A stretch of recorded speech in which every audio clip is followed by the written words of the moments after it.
ज्ञान और भक्ति को लेकर के एक चिंतन और विचार में मतभेद प्राचीन काल से चला आया है और अब भी कई लोग के मन और मस्तिष्क में वह प्रश्न आता है। और वो प्रश्न यह है कि केवल ज्ञान मात्र से व्यक्ति का कल्याण हो सकता है कि भक्ति करना भी आवश्यक है। तो जो शुद्ध वेदांतवादी है वे कहते हैं कि बस एकमात्र ज्ञान ही जो है वही समस्या का सर्वोच्च समाधान है और ज्ञान को छोड़ करके न तो कर्म की आवश्यकता है और न तो भक्ति की आवश्यकता है। थोड़ा विषय जटिल हो जाने से मैं उस दिशा में नहीं जाना चाहूंगा, पर वो सूत्र उन्होंने यह दिया कि जो वस्तु सचमुच हो उसका विनाश तो साधन से होगा, प्रयत्न से होगा, क्रिया से होगा। लेकिन जो वस्तु न हो और न होने पर होने का भ्रम हो तो फिर उसका विनाश साधन से कैसे होगा, क्रिया से कैसे होगा। उन्होंने दृष्टांत दिया कि जैसे रस्सी पड़ी हुई और उस अंधेरे में जो रस्सी है उसको देख करके सामने वाले व्यक्ति को लगा कि ये सांप। अब वो वेदांत शास्त्र के जो आचार्य हैं वे कहते हैं कि अब वो जो सांप दिखाई दे रहा है उसको मारने के लिए कोई लाठी का प्रयोग करे या अस्त्र का प्रयोग करे तो कोई बुद्धिमत्ता नहीं।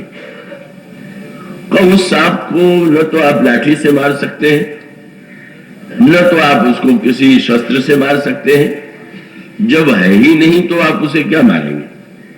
तब केवल इसका उपाय तो एक ही है कि आप प्रकाश, केवल प्रकाश आ गया और देख करके रस्सी आ गई, अरे ये तो रस्सी को मैं सांप समझ बैठा। तो उसका अभिप्राय कि प्रकाश के द्वारा जो वस्तु नहीं है उसका निराकरण ज्ञान के द्वारा होता है, क्रिया के द्वारा नहीं। बात अपने आप में युक्त संगत है। मेरे पत्रिका में गोस्वामी जी ने भी इस तरह के दृष्टांत दिए। उन्होंने कहा कि अगर कोई व्यक्ति रात्रि में सो रहा हो और सोता हुआ व्यक्ति स्वप्न देखने लगे और वो देख रहा हो कि मैं तो नदी में बाढ़ आ गई है और मैं उसमें डूब रहा हूं। तो आपने देखा होगा कभी कभी सपना इतना गाढ़ा होता है, प्रगाढ़ होता है कि व्यक्ति स्वर में भी ऊपर से भी चिल्ला उठता है। तो डूबने वाला व्यक्ति पुकारने लगा, हाय मैं तो डूब रहा हूं, जल्दी से नाव ले आकर के मुझे बचाओ। उसको सुन करके अगर कोई उसका प्रियजन या उसका सेवक नाव लाने के लिए दौड़े कि ये नाव नाव कह रहे हैं तो बिल्कुल बुद्धिहीन है। क्यों न एक नाव क्या, अगर 100,000 नाव भी ला करके खड़ी कर दीजिए तो डूबने से वो बचेगा नहीं। डूबने के अनुभव से डूब तो रहा ही नहीं है, सपना देख रहा है। और तब उन्होंने कहा कि न नाव लाने की आवश्यकता है, बस केवल धीरे से हाथ पकड़ करके जगा दीजिए और उसकी आंख खुलेगी और वो देखेगा अरे ये कुछ नहीं था। वो स्वामी जी ने इसके लिखा, सुबह सेज सपने सोवत बारिदी बूढ़त भय लागे, कोटि हूं नावन पार पाव सोई, जब लगी आप न जागे। तो वेदांत शास्त्र का आग्रह यही है कि जब ये बंधन मिथ्या है, मुक्ति और बंधन के संबंध में वो दार्शनिक प्रश्न है कि बंधन वास्तविक है कि बंधन मिथ्या है। तो वेदांत शास्त्र में कहा गया कि बंधन तो मिथ्या है। तो मिथ्या है तो मिथ्या का निराकरण करने के लिए कोई अगर यज्ञ करता है, तब करता है, जब करता है, तो उसके द्वारा मिथ्या बंधन का कैसे निवारण होगा। बस उसके लिए तो ज्ञान का प्रकाश हो जाए और उसमें इस बात का बोध हो जाने की आवश्यकता है कि हमारा स्वरूप क्या है। तो उसे लगेगा, पहले लगा कि मैं बंधन में बंधा हुआ हूं और बाद में साधन के द्वारा उसने छूटने का प्रयास किया, पर अब जब ज्ञान हो गया तो पता चला कि कभी मैं बंधा हुआ था ही नहीं, बंधन तो भ्रम ही भ्रम। ये संक्षेप में वेदांत शास्त्र की मान्यता। तो गोस्वामी जी से प्रश्न किया गया, फिर ये जो भक्ति को इतना महत्व दिया जाता है, भक्त तो भक्ति पर बल देते, पर गोस्वामी जी का तो समन्वयात्मक दृष्टिकोण है, वो तो ज्ञान और भक्ति दोनों को महत्व देते हैं। तो उन्होंने एक बड़ा सुंदर सूत्र दिया, और वो सूत्र साधारण महत्व का नहीं, वो समझ में आने योग्य, और ये है कि अगर एक दृष्टांत सांप का दिया गया, तो सांप के दृष्टांत में भी तो ये प्रश्न है कि अगर उसको सांप समझ करके कोई व्यक्ति घबरा गया, या इतना घबरा गया कि अगर उसके शरीर में पसीना होने लगा, डर के मारे वो गिर पड़ा, तो उसका अभिप्राय कि प्रकाश के द्वारा भले ही वो रस्सी दिखाई देने लगी, किंतु वो जो लक्षण प्रकट हो गए हैं, उस लक्षण के निराकरण के लिए कुछ तो व्यक्ति को करना ही पड़ेगा। उसको जैसे सपने में व्यक्ति ने देखा, तो वो सपना इतना कभी कभी घबराहट उत्पन्न कर देता है कि जग जाने पर भी उसको कुछ न कुछ उस घबराहट को मिटाने के लिए, भले ही वो मिथ्या है, कुछ प्रयत्न करना पड़ता है। और एक दृष्टांत और भी बड़ा मनोवैज्ञानिक है, और वो मनोवैज्ञानिक दृष्टांत है कि अगर किसी व्यक्ति को रोग हो तो उसको दवा देनी चाहिए। अब वेदांत कहता है कि अगर किसी व्यक्ति को रोग नहीं है और वो केवल उसके मन में ये कल्पना हो गई कि मुझे तो ये रोग हो गया, तो वे कहते हैं कि अब उस व्यक्ति को दवा करने की आवश्यकता तो नहीं, उसको तो केवल बता देने की आवश्यकता है कि तुम्हें कोई रोग नहीं। पर ये बात मनोवैज्ञानिक रूप से बिल्कुल सही सिद्ध नहीं होती। अगर किसी व्यक्ति को यह भ्रम हो जाए कि मुझे रोग हुआ है, और डॉक्टर कह दे कि कोई रोग नहीं हुआ, तो डॉक्टर कोई अयोग्य समझ लेता है, ये कुछ नहीं जानता, मुझे अनुभव हो रहा है, मुझे कष्ट हो रहा है, ये कह रहे कोई रोग ही नहीं। तो एक डॉक्टर तो वह है कि जो कह देता है कि तुम्हें कोई रोग नहीं, तो रोग नहीं है। अब जितना विवेकी हो कि उस डॉक्टर पर विश्वास हो तो ठीक है, नहीं तो जो मनोवैज्ञानिक डॉक्टर है वो जानता है कि इसको रोग तो नहीं है, पर इसके मन में रोग की भ्रांति है, और उस भ्रांति का परिणाम भी हो रहा है। इसका अर्थ है कब किसी को सिर दर्द हो रहा है, अब आप कहे भ्रम से है, तो वो तो कहे तो हमें तो दर्द हो रहा है, तुम कहो भ्रम है, हमको कोई रोग ही नहीं। तो बुद्धिमान चिकित्सक यह भी करता है, तो उसको कोई ऐसी औषधि देता है जो औषधि नहीं, केवल कोई जल में मिश्रित करके कोई वस्तु दे दिया, या कोई इस प्रकार की चीज दे दिया कि वो है नहीं, और उसको लेने के बाद उसको कुछ दिन बाद ये लगने लगता है कि हाँ दवा से लाभ हो रहा है। ये डॉक्टर बड़े अच्छे हैं जो उन्होंने समझ लिया कि मुझे रोग है, और वो थोड़े दिन बाद स्वस्थता का अनुभव करता है। तो मानो उसका अभिप्राय ये है कि विवेकी जो बहुत आग्रह पूर्वक कहते हैं, वो वस्तुतः विवेक में चाहे जितना युक्ति संगत हो, पर मानव मन की समस्या का वो समाधान नहीं। इसका अभिप्राय कि अगर सचमुच इससे समाधान हो जाता होता तो बहुत बड़ा प्रश्न है कि सारे शास्त्रों ने लिख डाला, वेदांत में, रामचरितमानस में, सर्वत्र जो है, या तो ये कहा गया कि जीव ईश्वर का अंश है, रामचरितमानस में ईश्वर अंश जीव अविनाशी, और वेदांत शास्त्र ने कह दिया जीव ब्रह्म ही बना पड़ा। जीव और ब्रह्म तो इतने अभिन्न है कि वो वस्तुतः जीव ब्रह्म ही है। पर प्रश्न ये है कि इस वाक्य को इतने दिन तक सुनते हुए भी क्या कितने लोग सचमुच अपने आप में इसका अनुभव कर रहे हैं? अगर ये सचमुच प्रकाश से ही दूर हो जाना चाहिए, तो इतने विद्वान वेदांती प्रकाश कर रहे हैं, और लोगों का वो जीवक तो इतना घनीभूत हो गया है, तो उसका अर्थ यह है कि इसका तात्पर्य यह है कि तर्क संगत तो बात लगती है कि केवल बुद्धि और तर्क के द्वारा ही आपको समझा दीजिए, और इतने मात्र से व्यक्ति सत्य को समझ लेगा। इसलिए रामचरितमानस में जो गोस्वामी जी ने एक सामंजस्य, मैं ऐसा करता हूं थोड़ा शुष्क होते हुए भी आप में से जो इसका चाहेंगे सिद्धांत रूप से समझ सकते हैं, और वो ये है कि एक ओर तो है व्यक्ति का मस्तिष्क और बुद्धि, और दूसरी ओर उसका हृदय और उसको मन कह लीजिए। तो मन और बुद्धि की प्रकृति अलग अलग है। बुद्धि का, तर्क का जो सत्य है, ये आवश्यक नहीं कि हृदय और मन स्वीकार कर ले। तो ऐसी स्थिति में आप किसी को तर्क के द्वारा बुद्धिहीन सिद्ध कर सकते हैं, अज्ञानी सिद्ध कर सकते हैं, लेकिन आप वस्तुतः जो चाहते हैं उसका वह उद्देश्य पूरा नहीं होगा। इस संदर्भ में सबसे सुंदर दृष्टांत है भुसुंडी जी का। भुसुंडी जी ने जो अपनी आत्मकथा सुनाई, उसमें उन्होंने ये बताया कि जब मैं अनेक जन्म, उन्होंने हजारों जन्म उनका हुआ, और उसके बाद ब्राह्मण कुल में उनका जन्म हुआ। बाल्यावस्था में पिता माता की मृत्यु हो गई। शिक्षा में उनकी कोई रुचि नहीं थी। पूर्व जन्मों से ही उनके हृदय में राम भक्त के संस्कार थे, और तब जो है वो सत्संग के लिए मुनियों के पास जाते हैं।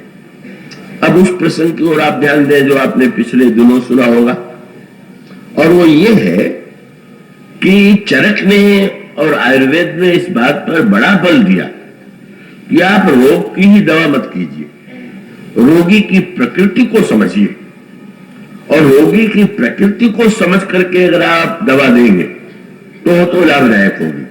और अगर रोगी की प्रकृति को समझा नहीं, और आपने ये मान करके कि ये दवा तो बहुत उच्च कोटि की है और इस रोग को नष्ट करने वाली है, ये दे दिया, तो बिल्कुल तो परिणाम क्या, कभी कभी ठीक उल्टा परिणाम हो।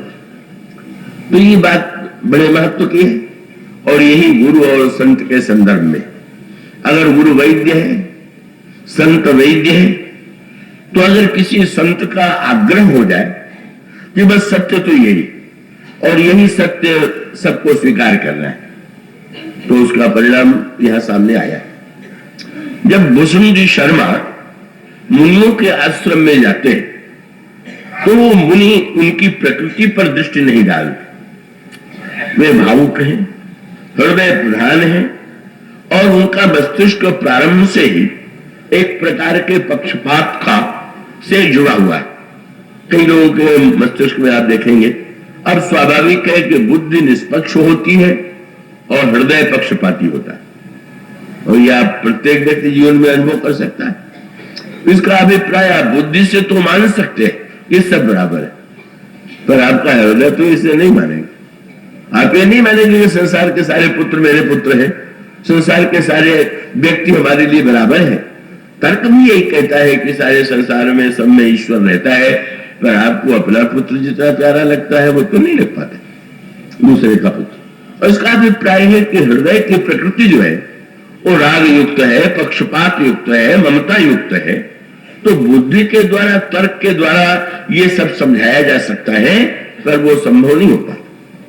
तब बुद्धिमान कोई व्यक्ति आवे महात्मा के पास, और अगर उसकी प्रकृति को यह समझ ले, इस व्यक्ति की प्रकृति ऐसी है, तो अगर उसके सामने विवेक की बात कहे तो उसका अपेक्षित परिणाम होगा। पर वो समस्या यही थी, वो है हृदय प्रधान। और जब किसी महात्मा के पास जाते हैं और जब वो भुसुंडी शर्मा की ओर देखते हैं, तो देखते यही है कि भाई ये तो बड़ा ही उत्कृष्ट चरित्र वाला, बड़ा त्यागी है, इसका जीवन बड़ा ही निष्काम है, क्योंकि कोई सांसारिक कामना उनके मन में नहीं है। तो तुरंत मुनियों को यह लगता है कि अब इससे बढ़कर के वेदांत का अधिकारी कौन होगा, ये मान लिया उन्होंने।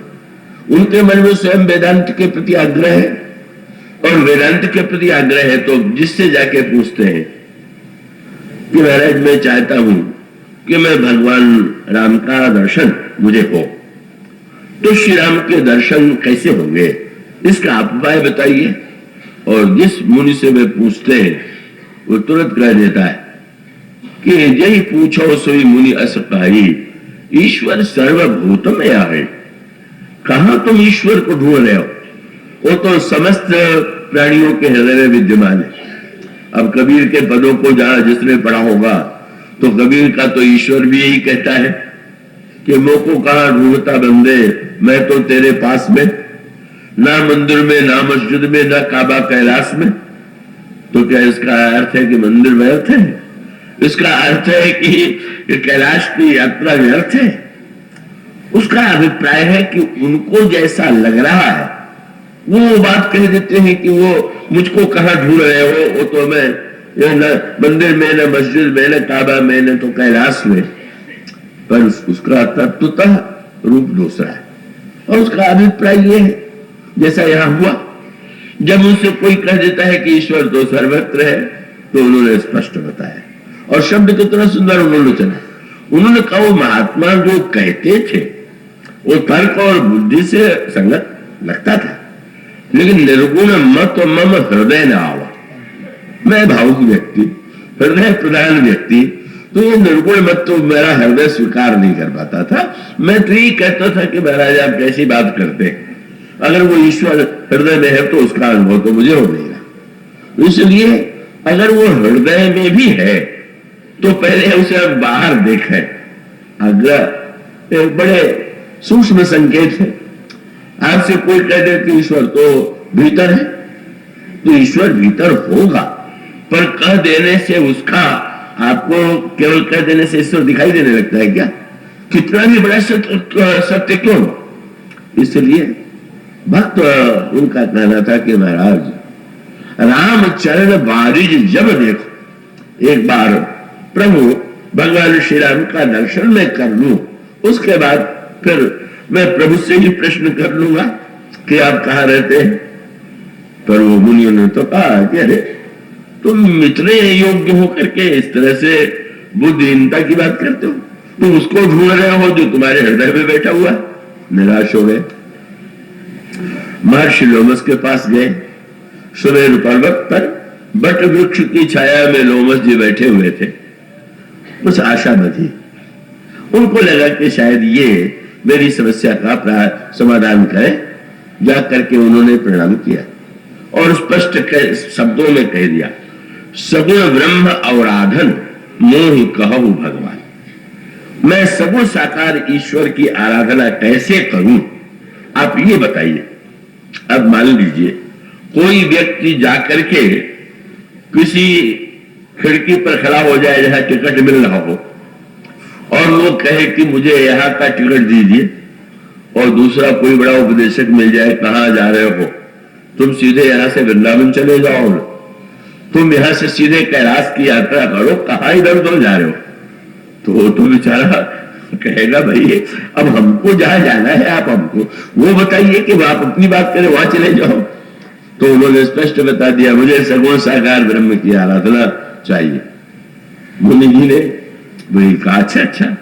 तो उन्होंने थोड़ी देर तक तो भक्ति का निरूपण किया, पर वो मस्तिष्क में तो ये धारणा है कि भक्ति जो है वो तो सर्वोच्च वस्तु नहीं, और उनको ये लगता है कि अभी आ ही गया है तो थोड़ा इसको भुलावा दे दे। थोड़ा सुनाया और सुनाने के पश्चात फिर उन्होंने कहा कि वस्तुतः जिस ईश्वर का तुम दर्शन पाना चाहते हो वो तुम्हारे हृदय में ही नहीं है, तुमसे अभिन्न है। सोते तो ही ताही नहीं भेदा, बारी बीच युव गाव ही भेदा। जैसे जल और तरंग एक दूसरे से अलग नहीं है, उसी तरह से ईश्वर ब्रह्म और तुम एक दूसरे से अलग नहीं। फिर से वसुंधरा जी ने प्रणाम किया, महाराज एक मेरी प्रार्थना है, आप जो उपदेश दे रहे हैं उसे मैं सुनूंगा, अभी नहीं। अब नहीं सुनोगे तब कब सुनोगे? भरी लोचन बिलो की अवधेशा, तब सुनी हो निर्गुण उपदेश।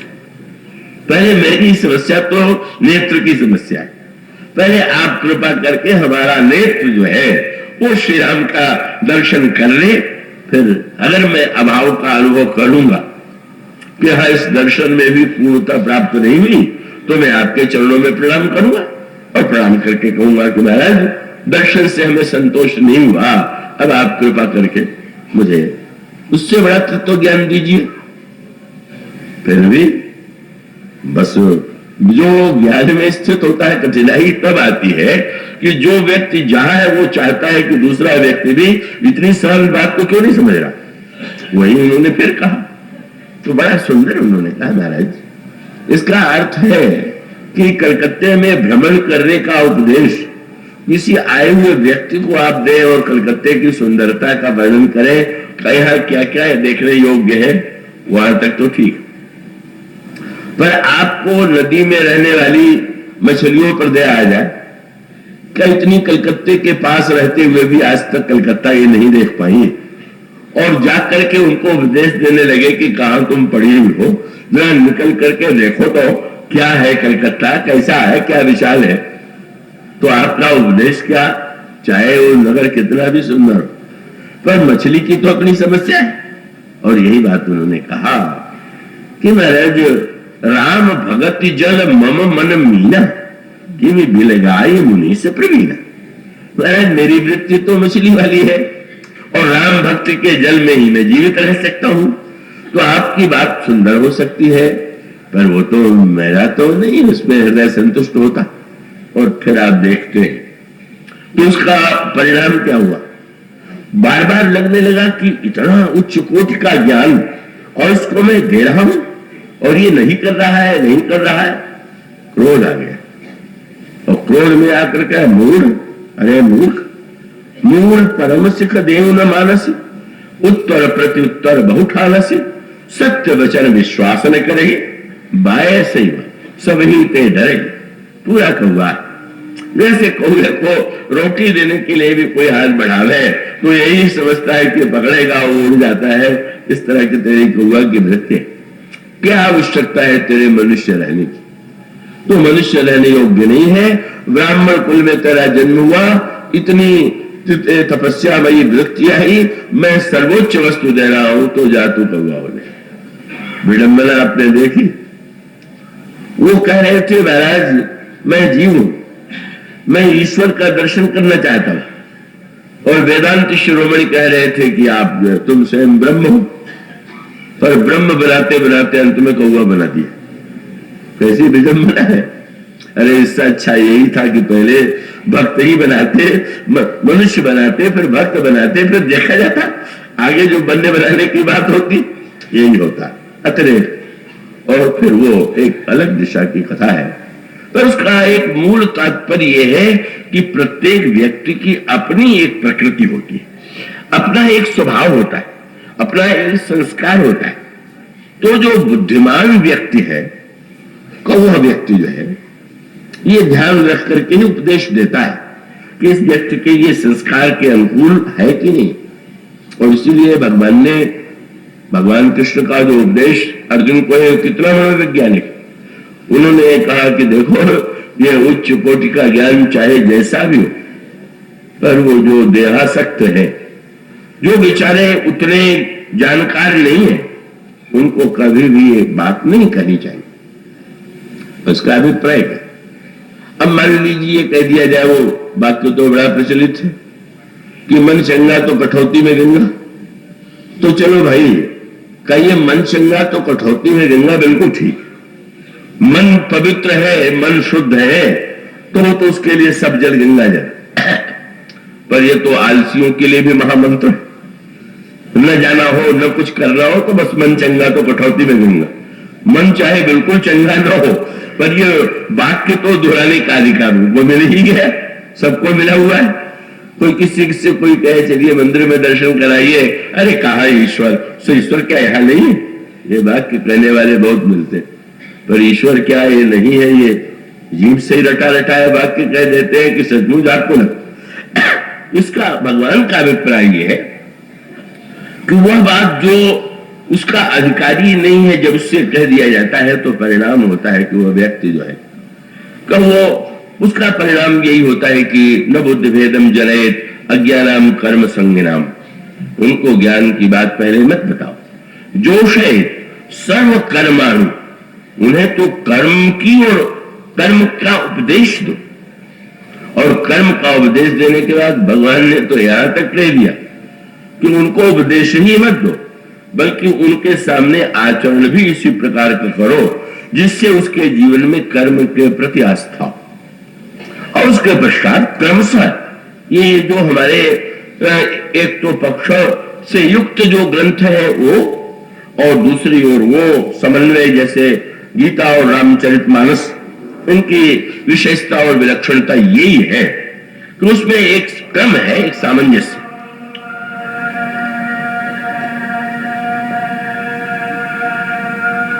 इसलिए ये कहा गया रामचरितमानस में यह आग्रह है कि वस्तुतः ज्ञान के लिए भी व्यक्ति को चाहिए, क्योंकि सचमुच उस उच्च स्थिति जो वेदांत की युक्त संगत धारणा है, कब उसको जानने वाले बहुत थोड़े व्यक्ति।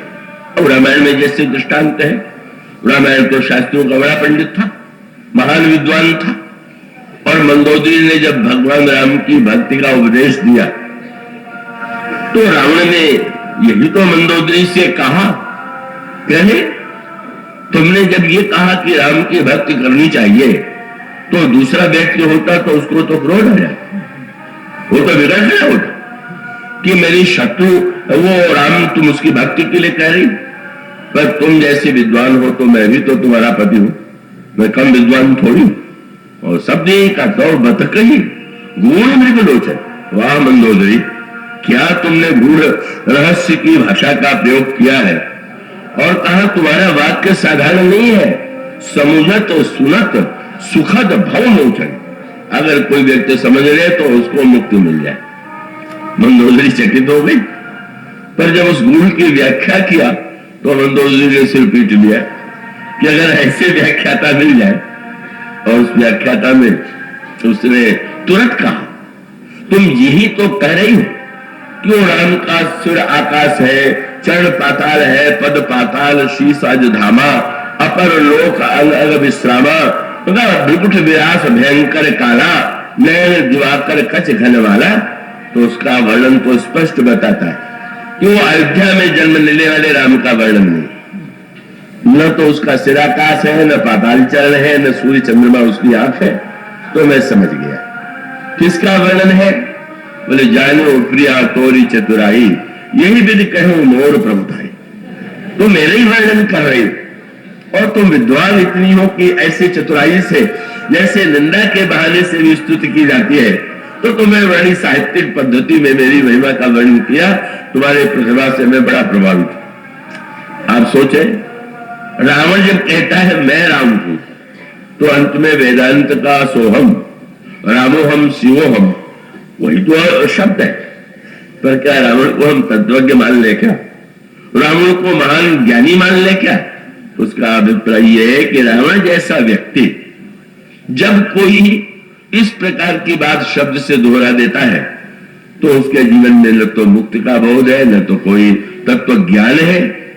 उसकी प्रकृति का बस वो ये कहना चाहिए कि ऐसे व्यक्तियों के हाथ में ऐसे वाक्य जो है, जैसे किसी हाथ के कैंची दे दी जाए, चाकू दे दिया जाए, और अगर अधिकारी नहीं है, ठीक ठीक प्रयोग नहीं जानता, तो अपना हाथ काट लेगा।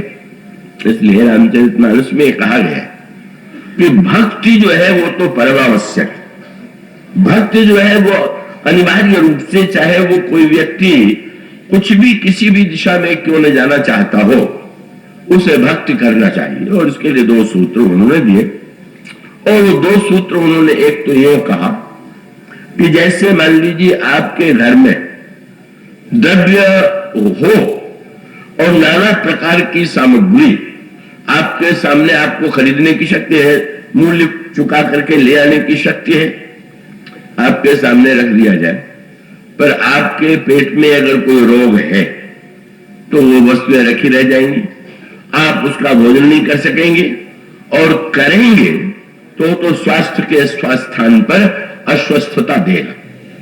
थोड़ा आप कृपया जो आनंद ले सके उसको एकाग्रता से समझें। तो उसका अभिप्राय मानो यह हुआ कि ये जो वाक्य है कि मैं ब्रह्म हूं, का ये ज्ञान का भी वाक्य है और अभिमान का भी वाक्य है, दोनों का हो सकता है। तो ज्ञान का वाक्य, अभिमान का वाक्य, इसीलिए रामायण में दोनों संकेत किया गया। वेदों ने कहा कि प्रभु, जो लोग ज्ञान की बात करते हुए स्तुति कर रहे जे ज्ञान मान विमत्त तव भव हरणी भक्ति न आदरी। जो ज्ञान पाकर के अभिमानी हो जाते हैं, मैं ज्ञानी हूं, मैं ज्ञानी हूं, मैं स्वयं ब्रह्म हूं, और आपकी भक्ति का आदर नहीं करते, उनकी क्या दशा होती? बोले ते पाई सुर दुर्लभ पदादपि परत हम देखत हरी। वो ऊंचे चढ़ करके जैसे कोई व्यक्ति नीचे गिर पड़े, वही दशा उनकी होती। और दूसरी ओर भगवान राम जब लक्ष्मण जी पूछते हैं ज्ञान क्या है, तो उन्होंने यही कहा कि ज्ञान मान जह एकौ नहीं, देख ब्रह्म समान सब मान। ज्ञान माने जहां पर मान का लेश नहीं। तो बड़ी सुंदर, इसलिए रामचरितमानस में कई बात बताई गई कि अभिमान का रोग तो पहले मिटाइए। अभिमान का जो डमरुआ है, उसके रहते हुए अगर आप वेदांत का गरिष्ठ भोजन करेंगे तो आप या तो पचा नहीं पाएंगे या तो रोगी हो जाएंगे। इसलिए रामचरितमानस में भक्त, ये जो अभिमान का निवारण है वो भक्ति के द्वारा होता है, भक्ति के द्वारा विनम्रता आती। और इसीलिए आप देखेंगे कि हनुमान जी से जब प्रभु भक्ति का उपदेश पूछते हैं कि भक्ति क्या है, तो भगवान राम कहते सो अनन्य अस जाके मति न टरई हनुमंत, क्या मैं सेवक सचराचर रूप स्वामी भगवंत। ये सारा ब्रह्मांड मेरा स्वरूप है और मैं सेवक हूं, ऐसा जो मानता है वही मेरा अनन्य भक्त है। अब प्रभु का वाक्य क्या तर्क की दृष्टि से ठीक है क्या? जब ये कहा जाए कि भक्त को ये मानना चाहिए कि ये सारा ब्रह्मांड ईश्वर का रूप है और मैं दास हूं, तो कोई भी तर्क कर सकता है कि जब सारा ब्रह्मांड ईश्वर का रूप है तो क्या मैं ही बस रह गया, मैं ही अलग रह गया क्या? क्या बस ये कहा जाएगा कि इनको छोड़कर के सारा ब्रह्मांड जो है वो ईश्वर है? पर भगवान का तात्पर्य है कि जो लोग कहते हैं कि सर्वत्र ब्रह्म है, पर अगर सर्वत्र ब्रह्म कहने वाला अपने को तो ब्रह्म मान ले और लोगों को हीन मान लिया, तो अभिमान के गर्त में गिर गया। और सारे ब्रह्मांड को ब्रह्म मान लेने पर अपने को दास मान लेने से अभिमान की संभावना तो मिट ही गई। और इतना ही सही मान लेते हैं, और मान लेने का अभिप्राय ये है कि इस मानने के बाद कि हम तो सेवक है, हम तो दास है, तो व्यक्ति के अंतःकरण में अभिमान नहीं होगा। इसलिए प्रभु कहते हैं कि भक्त जो है सारे संसार को ईश्वर का रूप मानता है, देखता है, पर अपने को दास मानता है। मानो यह भक्ति जो है इतनी जीवन में आवश्यक है कि भक्ति के अभाव में मनुष्य का अंतःकरण तो अभिमान से मुक्त हो सकता है।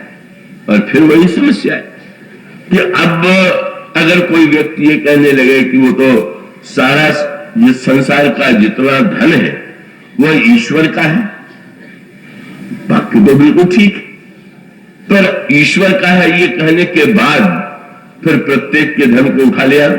जब सबका ईश्वर का है तो हम ले आते, हमारा अधिकार है, तो उसका तो पग पग पग दुरुपयोग हो सकता है। इसलिए मानो बिना भक्ति का आश्रय लिए मनुष्य की जो अभिमान की समस्या है, जो लोभ और काम की समस्या है, उसका निराकरण नहीं होगा। और इसलिए गोस्वामी जी ने कहा कि भाई ज्ञान कितना भी महत्वपूर्ण क्यों न हो, लेकिन उसके लिए तो उन्होंने कहा जिम थल बिन जल रही न सकाई, कोटि भांति को पर करई उपाई, तथा मोक्ष सुख सुन खबर आई, रही न सकई हरि भगति बिहाई। जैसे जल बहुत श्रेष्ठ है, जल से प्यास बुझती है, पर क्या इसका अर्थ है कि बर्तन की आवश्यकता नहीं, मिट्टी के कुल्हड़ की आवश्यकता नहीं है? और उसका अभिप्राय है कि जल को पीने के लिए अब आपकी बाध्यता है। जल बहुत बढ़िया है, जल की बड़ी महिमा है, पर पीने के लिए आपको बर्तन तो लेना ही पड़ेगा, और बर्तन में ही तो आप उसको पिएंगे। और इसी तरह से उन्होंने कहा ज्ञान का जो ये दिव्य मुक्ति का सुख है, उसको तो भक्ति के बर्तन में ही आप पी सकते हैं। इसलिए ज्ञानी को भक्ति अवश्य करनी चाहिए।